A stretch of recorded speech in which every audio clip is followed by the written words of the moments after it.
Hello, everybody. April 5th, 2020. The quarantine continues. And of course, I know it might be getting a little stressful, maybe getting a little boring, but we got to stay the course, man. We got to keep stay the course here. Got to help flatten this curve. So I decided to talk to you about another one of my top 10 favorite bands of all time. A band I discovered back in the late 80s, driving around in my buddy Jaffo's 1975 green Cutlass Supreme with all sorts of fur in, taped inside or glued inside. We used to call it the Wolfmobile. And that band was called Helloween, German heavy metal. Wow, they've caved my head in. I only ever saw them once. And that was on October 10th, 2003 at the Opera House in Toronto. And actually, my aforementioned buddy Jaffo did come up with me. I interviewed them. I interviewed Michael Weikath, Michael Weikath, one of the founding members of the band.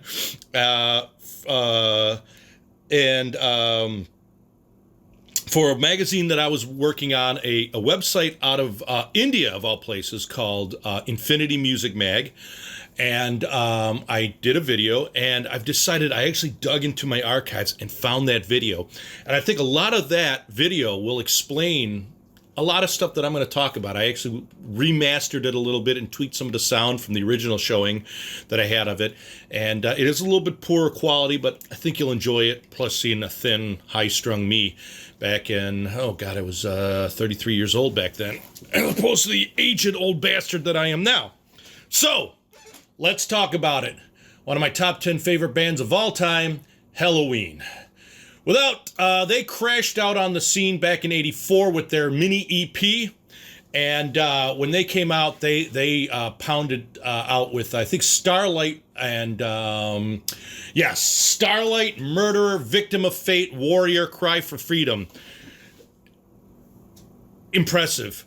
Balls out, German metal, just wow. More of the speed metal and the power metal, which is about as heavy as I go. I really don't care for the Cookie Monster vocals, and I'm not a big fan of like Slayer. God bless them, and they do some heavy stuff. I saw Slayer once, and I thought it sounded like claps of thunder to me, in my humble opinion, and I couldn't tell each song apart. But what the fuck do I know? If you dig it, do it. Enjoy it, man. But Helloween is about as heavy as I usually go. It was the second album, Walls of Jericho, that came out in, I think it was 87, 86. And that album just caved my head in.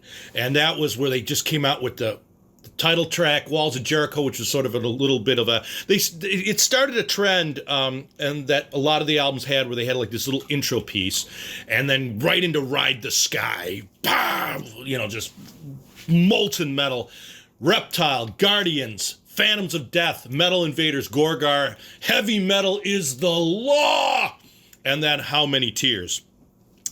And Helloween, it must be this thing with German music and German metal bands, the aforementioned track Guardians, they always love these sort of uplifting power, Deutschland, über alles type songs. Guardians is Guardians of the Sky, we will take you, and they, no matter what they play, whether it's, molten metal or, pop or say folkish music, it's always this uplifting thing about it. And this is going to be the first of many songs that Helloween and other German metal bands do with this power feeling. And then they released an EP called Judas. And then all of a sudden it was told that Kai Hansen, the guitar player, was not going to sing. And I thought, what? No, we loved him as a singer. And in 87, they released Keeper of the Seven Keys, Part 1, with a very young Michael Kiske, 19 years old. Wow. This kid can sing like a son of a bitch. Initiation, I'm Alive, A Little Time, Twilight of the Gods, A Tale That Wasn't Right, Future World, the 13-minute masterpiece Helloween, and then Follow the Sign, which is kind of a little postlude. Perfect album from top to bottom. It's only like a half hour long. That and Walls of Jericho, top to bottom, perfect albums. Fantastic. it was then that Keeper of the Seven Keys Part 2 was released a year later. It's a longer album, and I feel it's the B-sides of the first album that didn't cut. I think they must have recorded that much, such a larger group of songs, and then they just kept the best ones for the first and then released the second best ones for the second. That's what it feels like, but it's still a strong album. And then they come out with I Want Out Live. 89, live in the UK, was called Elsewhere, and it's only got 6 songs in it, and I never really was into it at the time. As I've grown older, I realized what great players those guys were, and there's a lot of goofing around and stuff in that, and it's a really, really good live album. It's stellar, and like I say, it's a short album. Right at that time, Kai Hansen leaves the band. So a founding member. He was the original lead singer, principal songwriter, or wrote a lot of the songs. He leaves. He forms a band called Gamma Ray, which was kind of more the same. It's still contested whether he left or he fired or what was his reason for leaving, but he goes out and has a successful career with Gamma Ray. And Roland Grappo joins, and they release 91's Pink Bubbles Go Ape. And they start merging into a poppier sort of vibe. Kids of the Century was one of the songs they always had. Heavy Metal Hamsters, which is peculiar. The Chance by Roland Grappo is actually really good. Really good album. Kind of uneven and kind of like, where did this come from? But nonetheless, a strong showing. And then 93's Chameleon. And you're going to see me in my interview with Weikath later on. I love this album. And this is a totally different album. They kind of went a little bit poppy. I think it's brilliant. And I love when bands change. I really do love when bands change. In this case, people didn't dig it. I think this album is perfect. The track, I think First Time is great. When the Sinner is great. I Don't Want to Cry No More. Crazy Cat, kind of wacky, but still kind of cool. Giants is great. Windmill, really good. Revolution Now, man. Funky and groovy. In the Night, music, Step Out of Hell, I Believe in Longing. I think it's a perfect album, but it was a lot of change after this album. First off, Ingo Schwichtenberg, the original drummer, was fired for his drug use, and he had a lot of problems. I think he was schizophrenic. He's fired, and in his desperation, paranoia, he throws himself in front of a plane and commits suicide. In front of a train and commits suicide. Monster drummer. Monster drummer. And then Michael Kiske was fired. And Michael went off. He went solo. Shortly thereafter, he actually released... what did he release? He released a couple of solo albums. I had several of them. The first one, Instant Clarity, is actually really good. Readiness to Sacrifice is really good. And then he started really trying to distance himself from being a heavy metal singer, and he started doing rock stuff or experimental and finding different bands. He did a couple of solo albums with Amanda Somerville, where he came back to metal on that one. But Kiske disappeared, and I think he is a stellar singer. But in 94, they come back with Master of the Rings, with a new singer, Andi Deris, and a new drummer, Uli Kusch. And Master of the Rings, Time of the Oath, reestablished the band. Andi, however you want to say it, he's a good singer. He's a great singer. He doesn't have a very pleasing voice, in my humble opinion, but he's a damn good singer. And he brought them back from the depths.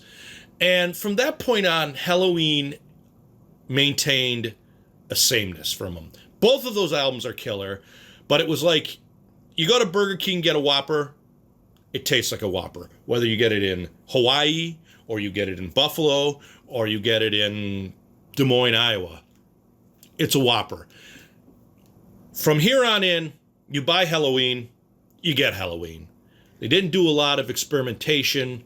and they did some slight stuff, and they actually talk about it in the video, the reason why.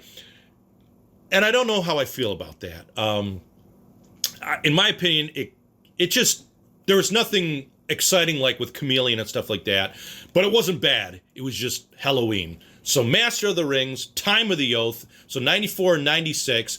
96, they released a double live album called High Live, I'm sorry.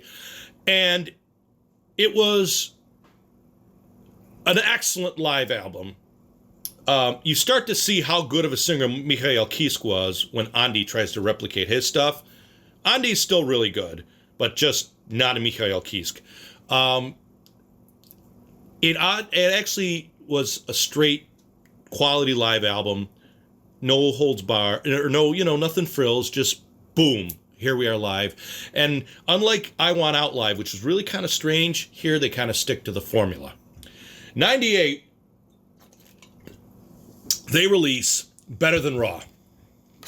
Again, it's Helloween. A little bit heavier, but still Helloween. Nothing strange out this one. It's 99 where they released Metal Jukebox, and it was a cover album, and it's kind of, it's interesting. This one was interesting. They do He's a Woman, She's a Man by the Scorps, Locomotive Breath by Tull. They do Lay All Your Love on Me by ABBA. They do All My Lovin' by the Beatles.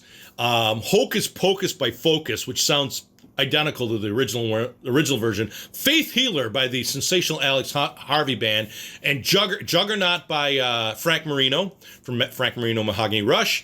White Room by Cream, and then Mexican by Babe Ruth. Also, they did Space Odyssey by David Bowie, and From Out of Nowhere by Faith No More. So, an interesting album. Maybe that I actually enjoyed because it was a little bit interesting, some of their takes on the songs. And then in 2000, they come out with The Dark Ride. And this is where there was another sort of argument. I enjoy it. I think it's more of the same, but apparently Roland Grappo and Uli Kusch really, and a lot of other people said, no, you got to detune your guitars, you got to change your style, go heavier, let's make it happen. And they changed some things a little bit. I think it still sounds the same. I particularly like the song Mr. Torture. If I Could Fly was, I think, a minor hit off that album. I think it's an excellent album. But it marked another change, and what happened is Roland and Uli had left or were fired. And 2003, they released Rabbit Don't Come Easy. And what happened is they picked up Mickey D, who was with Motorhead at the time. He's now with the Scorpions, and he was originally with King Diamond. That's where he kind of claimed to fame, who is a blazing metal drummer, monster drummer. It's fast as fuck. He's amazing. And when you write stuff like this, it's very fast and very intricate. Thank you. It's like the Olympics. The difference between a gold medal, a silver medal, a bronze medal, and like 8th place is like a 10th of a point or a 10th of a second. It really is. That's what gives someone a gold medal and someone a silver medal. They so fast you can't even count. You can't even see it. You can't even identify it. And this album, even though they had a lot of good drummers, Ingo Schwichtenberg was brilliant. When they got Mickey D to play, and he only guested, wow, fucking balls out. It's an amazing. And here is where, as a band, they slightly experimented a little bit. They never went down the Chameleon route, but stuff like Just a Little Sign, Open Your Life, Never Be a Star, Don't Stop Being Crazy, Nothing to Say. This is where they really, really, really did some different little things, and I think it worked. Rabbit Don't Come Easy, that's the tour I saw them on, the only time, and I interviewed Weikath at that one. So in 2005, they decided to release a double album called Keeper of the Seven Keys, The Legacy. Double disc set. Why? I don't know why. The big hit off that was Mrs. God. They open it up with a almost a 14-minute song called "The King for 1,000 Years." On the second album, they actually do a song with Candice Knight. I think it was "Like the Universe" with Candice Knight, who was married to guitar player from Deep Purple, whose name escapes me right now. Richie. Come on, I can't think of it. You know what I mean, but she's his wife. I don't know why they went with Keeper of the Seven Keys. Let It Die. It was done already, but they did. It's not a bad album. It's just more Helloween. What do? They come out with a live album. Keeper of the Seven Keys, The Legacy, Live Around the World. It's like got a 30-word title. It's from 2005, 2006. Just like High Life, it's a great album. Very consistent. Doesn't deviate, just gives you some really, really good songs. I think one of the cool things is they dug into the archive. They did A Tale That Wasn't Right. I think they do Helloween on that one as well. Yeah, they do Helloween. So they did give you some strange tracks, but it was more good live, but not just very, very, again, Helloween is a whopper is a whopper. 2007, they released Gambling with the Devil. Another really good album, but more of the same. Nothing that strikes out, like makes me go, whoa. The only thing is they decided to have this mystery to it. So the first track is like a 1-minute poem or something read by Biff Byford from Saxon. It's called Crack the Riddle. I don't know what the riddle is. I don't think anybody's solved it yet. 2010, they released an album called Unarmed. They said it was a gift for the fans. Well, if it's a gift for the fans, why the hell did I have to pay for it? But one of the things I enjoyed about it is they revisited all their songs with a different vibe to it. So they did stuff that was like acoustic. They did stuff that sounded like big band, and genuinely big band. They actually did some really, really, really cool stuff on it, revisiting their older songs with a total different arrangement. So that was 2010's Unarmed. Also in 2010, they released Seven Sinners. More of the same. It's Helloween. Nothing bad, just Helloween. Nothing that blows me out, off my feet. Straight Out of Hell comes out in 2013. More of the same. Yeah, nothing that really made me just go, wow. But still a quality album. And in 2014, they released My God-Given Right. And that was the last studio album at this juncture that they released. More of the same. It's Helloween. Helloween is as Helloween does. And as you'll see in the video that I'll talk about next, Weikath sort of made it known that, hey, look, we did our experimentation, and we did this, and it failed. We're going to stick with a formula. I like when bands change it up. I understand when you got to make some money, but more of the same. In the interim period, you had Gamma Ray with Kai Hansen. You had Michael Kiske doing solo stuff, and they get together in the 2012, actually, 2012 and 2014 and 2017, they formed a band called Unisonic, which was kind of a greatest hits, a pseudo supergroup. They had Michael Kiske, Kai Hansen, I believe, Mandy Meyer, who played with Crocus, he played with Asia, were on it, and a couple other guys, I think guys from Pink Cream 69, which was Andy Darris's original band. So they released, in 2012, they released Unisonic, 2014 they released Light of Dawn, and then in 2017 they released Live in Wacken. And it was kind of, like Helloween, but with Kiske again. I would definitely recommend looking that up, because in 2019, but around 2017, Kiske and Hansen rejoined Helloween for a monster tour, and they're still touring. And they 2 lead singers, and they did a huge show. 2019, they released a 3-disc live set called United Live in Madrid, and it's all of your favorites, all of the stuff that all the new stuff, all the old stuff. Kai does a medley around where he does, Starlight, Ride the Sky, Judas, Heavy Metal is the Law. It's great. It's the songs you've wanted to hear for years played live. Kids of the Century, March of Time, with one new song on there called Pumpkins United. And the rumor is, and they've been teasing on Facebook, that they're back in the studio as a full project writing new material. So I'm looking forward to that. I'm looking forward to Helloween coming out and giving us some new material and hopefully something fresh. I mean, we'll have Kai Hansen, we'll have Michael Weikath back. Hopefully that'll change the writing. I just would like to,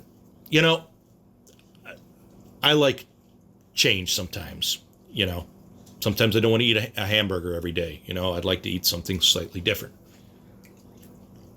Which takes me on to the interview that I'm going to play for you. So that was for a website that I was with, a group out of India called Infinity Music Mag.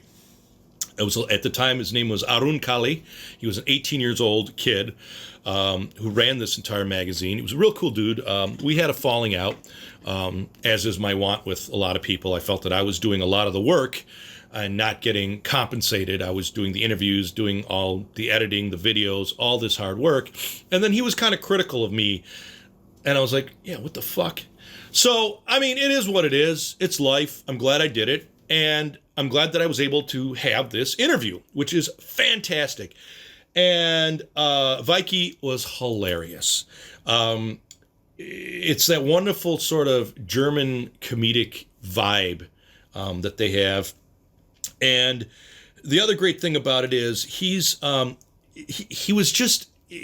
very open about why he did what he did. I got kind of in an argument with him because he was kind of bad-mouthing Chameleon, and I get why he did at the time, because it was an album that he felt that they were forced to make.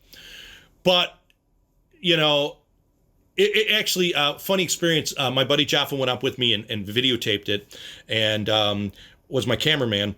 And then at the end, we brought, of course, albums and CDs and stuff for him to autograph. And there was one, I think it was The Best, the Rest, the Rare that Jaffo had. And he drew faces on the pumpkins. He drew like a dick on one of the pumpkins and stuff like that. He was just a hilarious guy. So that's why I didn't go too in depth on this, because I wanted you guys to enjoy this coming video with Infinity Music Mag. And before I go and let you have this, I just want to tell you guys, please, it's getting, shit's gotten real, all right? Let's stay home. Let's flatten this curve. I know it's not fun, and I think it's going to get worse before it gets better. But if we just bring it together and we care and just try to help flatten this curve, and let medical professionals do what they need to do. Because I'm very close friends with a couple of twin sisters who I've known since they were 15. They're now full-fledged nurses. One of them can't, I think she's in the COVID unit helping. I don't think she even goes home to be with her husband, and she's a newlywed now. The other one, she can't even see her little niece. She can't even go home to visit her grandmother, that she loves so much, because grandma's susceptible, being elderly. They're giving their all for this thing. Let's give a little something to help them out. Okay? So, thank you, everybody. Thank you for enjoying. Get out and enjoy some Helloween, and enjoy the following interview that I had from 2003. What a skinny little bastard I was. And stay safe, okay? Peace.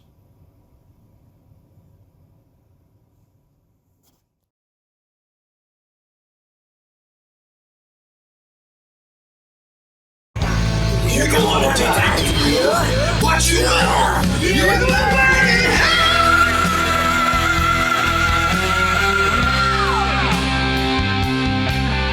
Okay, the Opera House in Toronto, Ontario, with Michael Weikath, one of the founding members of one of my top 10 favorite bands of all time, Helloween, who've been around on the heavy metal scene since their 1984 mini EP, which we've got back here. They are touring on their latest CD, which is called Rabbit Don't Come Easy. And it actually, what would say, the fourth lineup change of the band, where you've got Sasha on guitar and Stefan Kaufman, you know.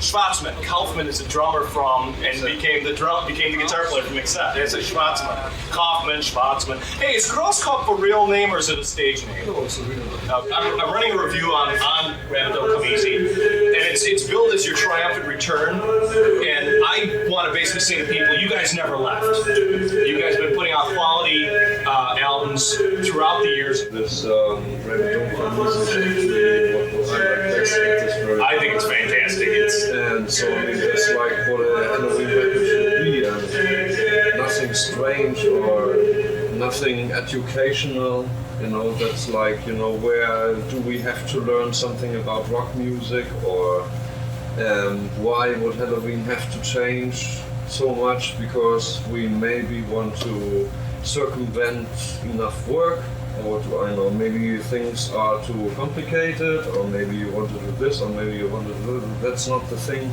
that Helloween should be about, because every, well, hardcore fan knows what he or she likes about Helloween, and I know that too because I've been there since all the time, and Marcus as well, and even Andy. Like, you know, I mean, he's been following the whole thing right from the start, and so, I mean, we pretty much know what should be Helloween, and so this has not been the case with a few records.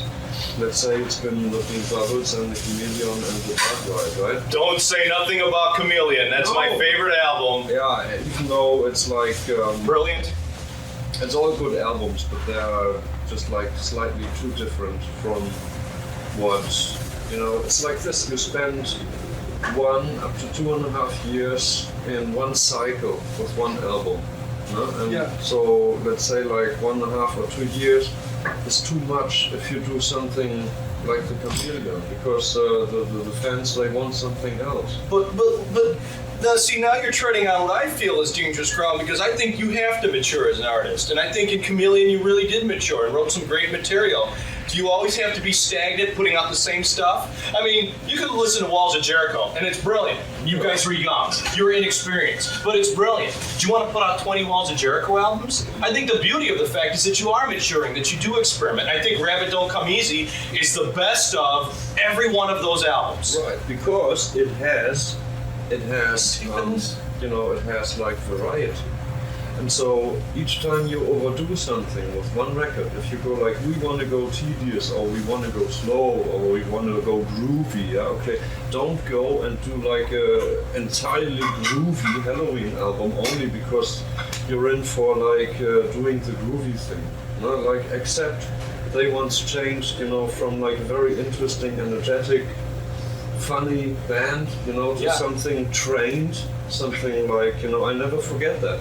And they called it like the metal ballet, right? Because they were doing those reverse moves and everything, like we do sometimes. That's fun, but you know, then they went on that oof groove all the time because they wanted to be like AC/DC, and they overdid it. Because there's Def Leppard, there's AC/DC, and there was Accept the way they were right? And then they changed everything for the benefit of maybe selling more in the United States, or what do I know what it was for? Well, now let's say you don't know what Accept did, but do you know what Helloween did? What was your impetus for going into Chameleon? I can tell you, it's pretty simple, because we've built up so many debts over the years with the Keeper tours, right?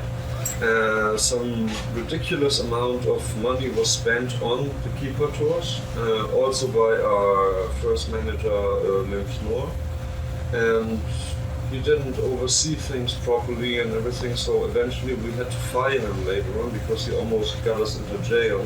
Because like he forgot about tax things here and this and that, you know, and there were like things, you know, it was very, very dangerous, and we went out of the whole thing like uncut and without getting roughed up. And so we accumulated a ridiculous amount of depths, right? And so with the Chameleon, what we tried was to do like a more poppy album, because we thought we can do what we want at that time. And as long as you do it fine and right, because the Chameleon, no matter how you like it, could have been a lot better, even the same. And then later on you would have said you still like it's your favorite album and everything. Still, we could have spent more and better care to make that album even better, and you wouldn't have complained. It's just that, like, you know, it's too tedious and there's really not too much of that speedy feel or whatever. But you know, the thing is, the idea was we wanted to make it major because we were on EMI and we wanted to sell big time of this record to get rid of our fucking debts. And that's what it was. And so then, you know, debt comes to us all. It was a mistake because it didn't come along well. It's not a mistake. It was not a mistake. It's a brilliant album, and I think it should be. I think you should be proud of it. And you've moved on. I just said that the thinking. Yeah. Well, you know, and these things happen. These things happen. That's the beauty of life. And before we tell you something, like if we wouldn't have continued and like been, you know, coming up with quality hard rock, heavy metal, power metal, whatever afterwards, right? We'd all be somewhere, you know, in like unemployment offices, you know, suffering from huge debts, right? Yeah. We could only work that off because we've done the Master of the Rings and the Time of the Oath. You know, after the Time of the Oath, we were debt free. and you know, But remember how long it was. Ever since the Keeper one to the... that was a good 6 years, because Keeper was 89, the second tour, then Heavy Metal Hamsters was like 90, so yeah, it was a good 6 And years. we also had to pay off money to like Noise Records, because they had like a deduction of things up till the Helloween war included. Did Chameleon make you the money that you thought it was going to then? Not at all. Not at all. So you'd gone with the intention. Wanting to move on, you know, after Chameleon was a big change. You had lost founding member, drummer Ingo Schwichtenberg, and then, of course, Michael Kiske left as well. And then that's what Fired. Or he was fired. Whoa, we're getting a scoop on this. This rules. I mean, Stay normal. it's getting a scoop. This is gold. Okay. Yeah, we're keeping that. Okay. Tell me something about the latest lineup. You had Mickey D, who first came to fame as Key Diamond's drummer in Fatal Portrait and Abigail and whatnot. Now he's the drummer of Motorhead. How did that whole transpire? Because founding members Uli Kusch and Roland Grappo left or were fired. We'll find the scoop soon enough. And how did you get Mickey D? And one hell of a choice. It was just simply because Johnny Bauer found out the producer, he obviously knows that Mickey D quite well, because this was a producing Motorhead. And yeah, that's basically it. I mean, he has the comparison, he knows our characters, and he knows what Helloween would need, because he's been working on all Helloween similar sounding bands he's been doing as well. Starting with maybe Ambuscade, which is another really good band in Germany who had the difficulties and eventually come back in one way or the other. That's what he actually started out with. So, I mean, Charlie has a history of bands working with him, saying to him, please make us some Helloween sound, you know, like they sound like we would like to sound, or, you know, to give across like that impact that like we're sounding like Helloween. I mean, because they like it so much. So, he's been working more on all this, and he's been perfectionizing all this, even without us. And so finally he ended up working with us because, well, I met him at the Chateau studio where we've done the Master of the Rings and the Time of the Oath and the Chameleon.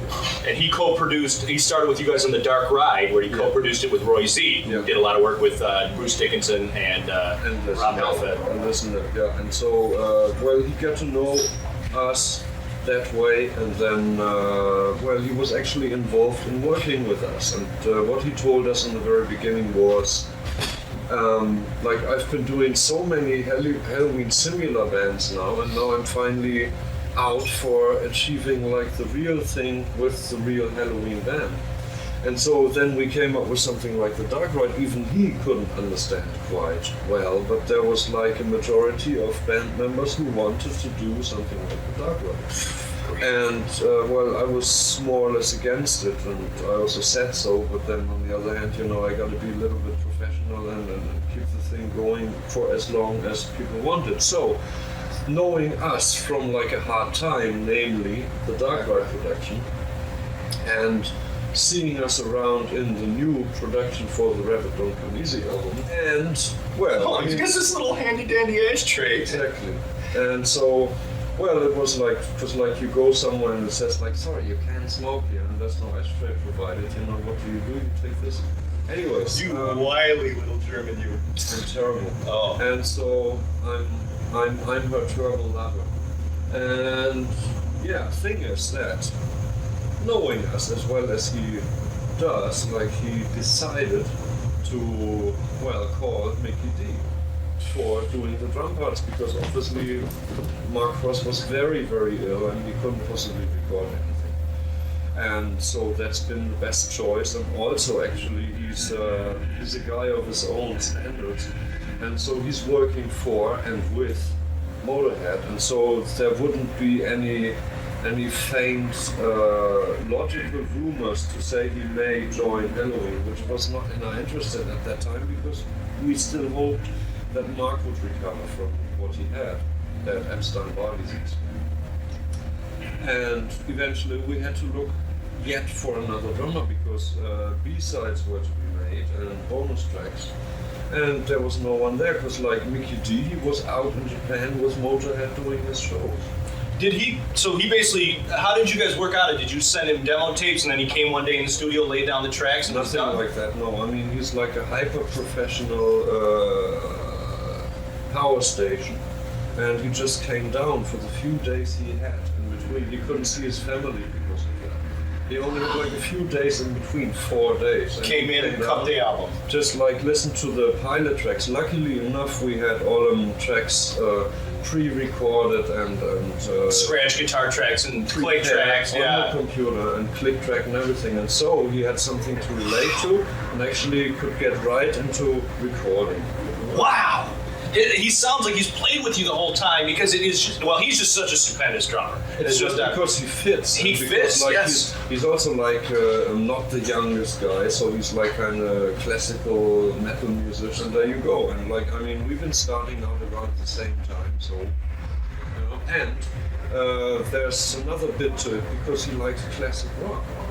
So there's no misunderstanding possible. He would be there and he'd go like old school, and he'd go like, I sense, let me try something.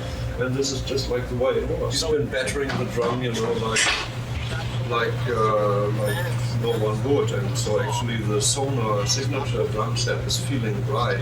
If somebody's battering it that way, you know, it's developing its real sound. If you just touch it less, it won't sound as what it's designed for. And so on this album you have like the utmost Sonar sound you could have. You sure do. It is a return. It actually hasn't had that much thumping skin probably since Ingo was with the band, probably prior to Walls of Jericho. Even he didn't. I have to agree. As hard. Mickey is definitely the heaviest drummer that you guys have had in all time. And you know, no offense, Ingo, and rest in peace. Even though I must say that Stefan here, you know, he's like destroying drum skills as a matter of like, I don't know, every 6 tracks. I mean, I have to expect that he's hitting even harder, even though it doesn't show. It doesn't show, but you hear it. Like I'm on stage and we play, and I'm standing like maybe 6 meters from the drum set, or even more. Still, I get the wind out of the bass, you know, my hair and everything. I mean, that's it.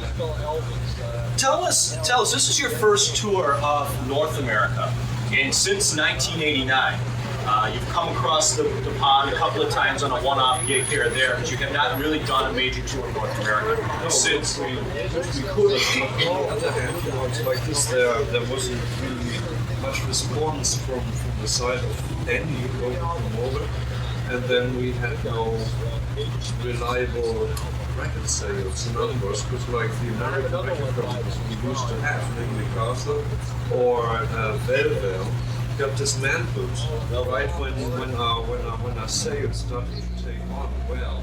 And so it was always like, what kind of sales does Helloween have in the States? Oh, we don't know, kind of stopped around there. So like, what can you do? Why did you decide to take the plunge this time around? Oh, we didn't decide that. It was just like the side of the management, and because they felt the buzz, and you have confirmation from the websites for this. So there's a buzz going, they stand that. Apart from that, rock music is coming back big time in America and South America anyway. We're playing hugest concerts now in South America, which never really changed because these people are very conservative when it comes to rock music, and they don't have their taste easily. The most important thing is that, like the aforementioned acts, they have to come up with interesting records. If there's no new bands coming up with really good stuff, then it's got to be at least the old acts doing proper records, right? And so if that's not maintained, you can forget about rock music. You guys see, the big thing with you guys is you never stop putting out good music. You never reinvent. I mean, yeah, you can say, oh, we did Chameleon, we did the Dark Ride, we meandered here and there, but I mean, what about better than rock? You know, there's one thing. Master the Time of the Oath, Master the Rings. There's one thing that like Uli and Roland said was like, you know, it's getting too old-fashioned or I know, not interesting enough, and they wanted to change into some more modern direction. Actually, that's what took place with the Dark Ride. And you say we've been doing quality outputs, and that's what I said. So obviously there was like some tension. Tension within the band. And you know, you can do it either way or the other way, and I'd rather do it that way. Do you feel a renewed strength with Rabbit Don't Come Easy, that the band finally has a focus, finally has a best of, finally, you've gone here with Chameleon, you've gone here with the Dark Ride, you've gone here with, you know, all these, and finally all the pieces of the puzzle fit together with Rabbit Don't Come Easy, and this would be, you know, the start of many more albums, not just copy off albums, but, you know. That's what I hope will take place. And also on the other hand, we have more integrity now, and we also seem to have a more like charismatic output this way, the way we are now. Because there was something wrong in the chemistry with the band before. And it affected the overall karma of the band. Exactly. It affected the music. And also like the reaction of the fans. So I mean, they just Helloween for granted, just like, nothing new there, you know, kind of that way. And now when we come somewhere, you know, like Stefan is a guy who has a certain karma and charisma, right? So he puts across something just by being the guy he is. And Sasha as well. And all together, we feel when we arrive at an airport right now, it's a different thing. It's more happening than it was before. Do you feel renewed strength? You feel like almost back to when you first came out in a way. That's a magical thing. I mean, you do this, you are the band you are the persons you are, and you know, people don't even necessarily sense it themselves, or they take it for real or something, but it is that way. We're coming somewhere and just like a lot more magic is oozing out from the fans as well as us. So that's like some interactional thing going on which nobody can stop. And I just know this from before because it's just similar as was like the ideal lineup we had with Michael Weikath and Kai Hansen before, right? We know those reactions, and this is actually coming back a little bit. Great, and we're in store for one hell of a show tonight. I hope.